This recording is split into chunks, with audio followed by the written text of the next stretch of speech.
I think the chemistry is in such importance here. Yeah. Young quarterback. Yep. We've seen many times, Gerald. That sophomore slump or the sophomore pump, it's a real thing. It's real. The worst thing that could have happened if the doggone Washington Commanders would not have signed Terry Moore. And you don't sign him, now you have a quarterback that has not built in-game rapport consistently. Even though you got Debo, even though you got other assets, but that asset really ain't like a Scary Terry. Yeah. So it was of their best interest that they solidified their number one receiver. Yeah. Now, Gerald, when you see certain things like this happen, that tactic, we went public, we held out. Yep. How many years was on this contract? But he got what he wanted. Yep. How do you feel when you see a situation like that happens, and what does this actually mean for the Washington Commanders? Anybody can do it once. I don't crown people until I see it more than once. Jaden Daniels can only be put to a certain spot in my eyes, Gerald's eyes, because I've seen it once. Okay. We've seen a lot of people do it once. One-hit wonders. Having your number one, a person that you went to have your great year with, or not having him can determine whether he grows, remains stagnant, or takes a step back. Paying Scary Terry had nothing to do with Scary Terry. It had everything to do with who they are going to have when Scary Terry is gone, and that's Jaden Daniels. We had to make sure that he is comfortable because we need him to be good in order for us all to be good. To have an opportunity. So if he's not comfortable, you don't pay him. He's the guy taking all the snaps. Now we have to deal with his psyche. Of all the people in the organization whose psyche you cannot mess with, is that guy. Yeah. Without him, there's a chance we take a risk on his psyche not being there, his scapegoat not being there, his safety net not being there. He ain't played no games with Debo. That's real. He ain't played no games with Debo. But what you said goes back to my point with Micah. Terry had leverage. Yes, sir. I can play this all day. You don't want to sign me? It's really going to impact the quarterback. See what I'm saying? Micah don't got that. You don't feel like he got that with the defense?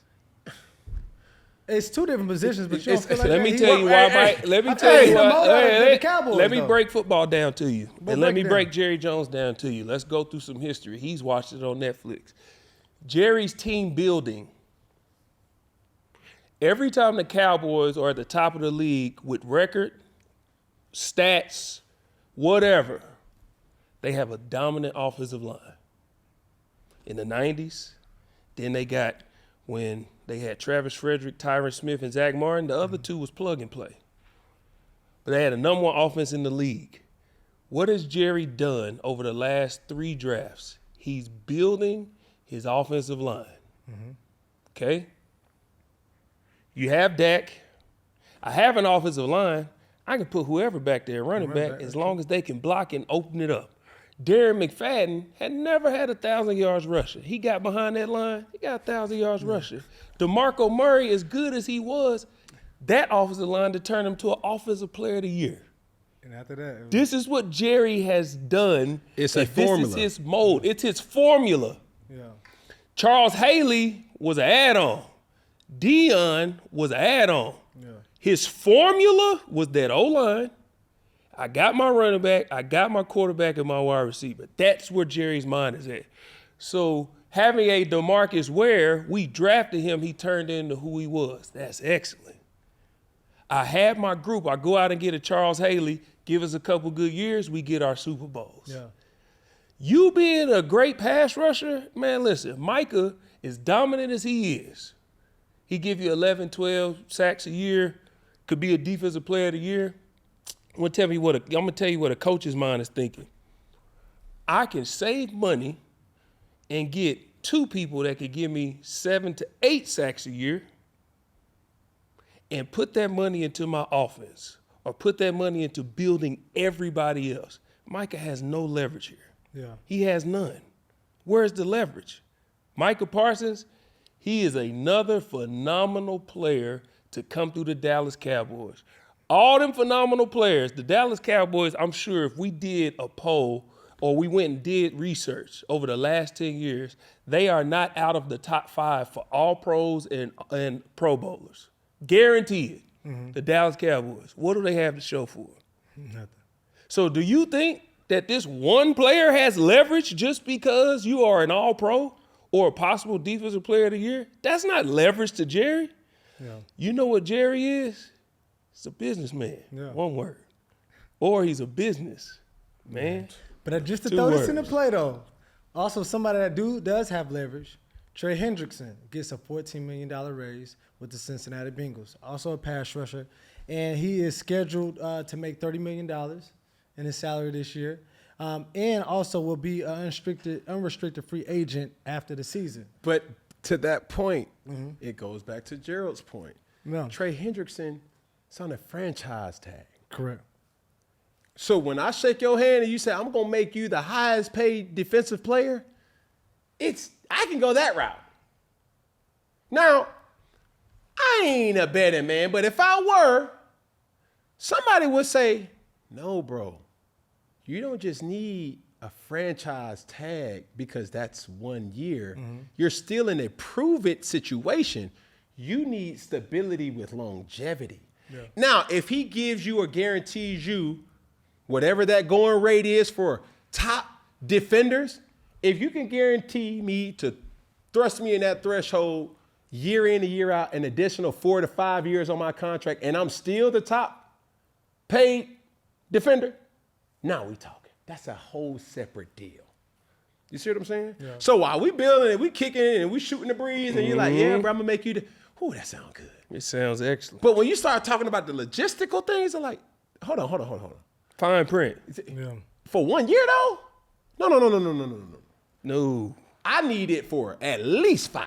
So this is a bad deal for Trey Hendrickson. It's not a bad deal because you don't know what he was looking for. Because Trey Hendrickson can go off and just say, man, I ain't never made this type of money.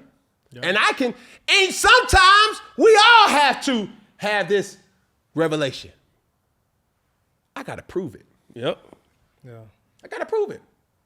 It happened to me. It happens to Gerald. It happened to me. It happened to everybody. As you're proving it, it could either go or, feel what I'm saying? Yeah. So it's still a risk. You're playing a contact sport. The point is, Terry had leverage. Micah does not. When you think about Trey Hendrickson, we don't know where his mental was. Because not just his mental, the situation in doggone Cincinnati is completely different than the situation in Dallas and completely different than Washington. We all know all the money, just like Jerry got his doggone formula, Mr. Brown has his formula over there in Cincinnati. Yeah. We got the highest paid QB1, we got the highest paid wide receiver 1, and we got the highest paid wide receiver 2. I ain't got that much more to give y'all. I ain't got nothing. So you asking me? I ain't got, bro. Help me out. Be a team. Question. What's up? Stephen A. said he considers who the face of the franchise in Dallas? Micah. Micah Parsons. Who's the face of the franchise in the Cincinnati Bengals? Joe Burrow. Joe Burrow. Oh, okay. All right. Was I tripping? All right. So his priority, their priority, they're telling you who it is. Joe Burrow got paid. paid our number one, and we paid our number two.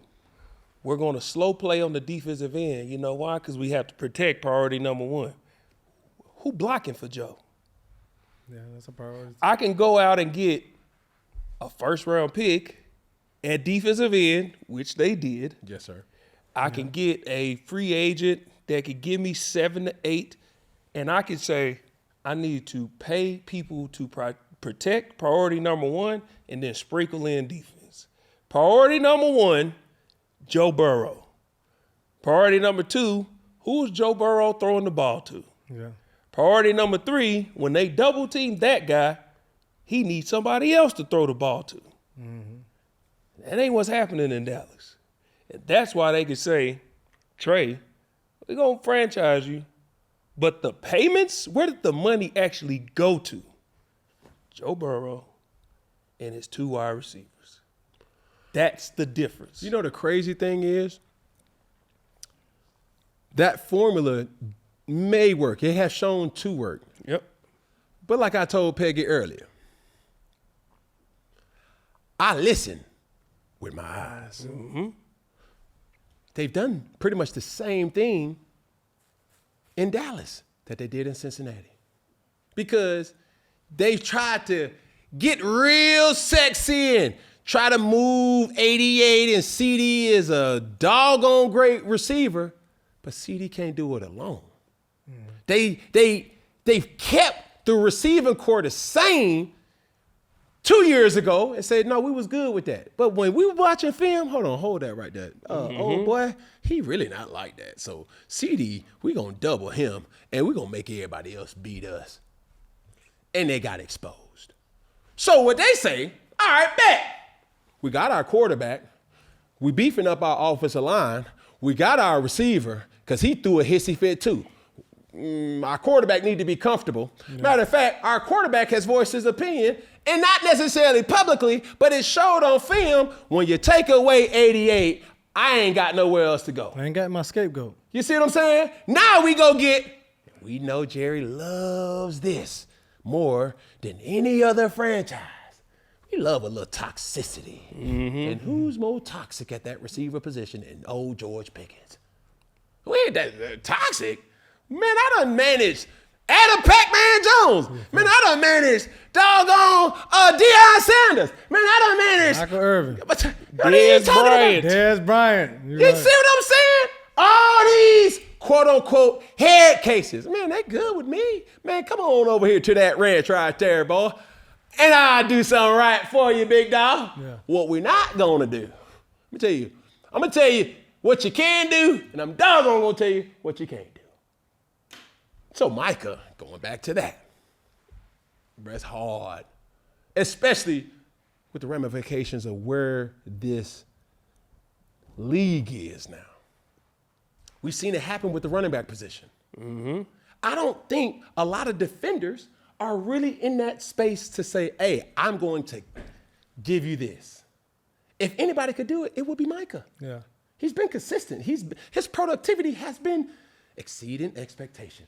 But still, if we can go get 2 of yous, 3 of yous, and 4 of me's at a discounted rate, man, listen here. Because you know, we have no way of winning without this one position.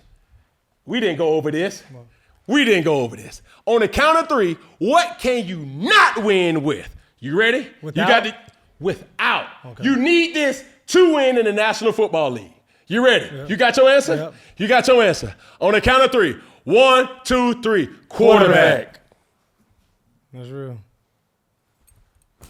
That's real. Give yourself that. I like what we do. Man, look, hold on, man. We can't talk about Dallas all day. I do have to pivot to this, though.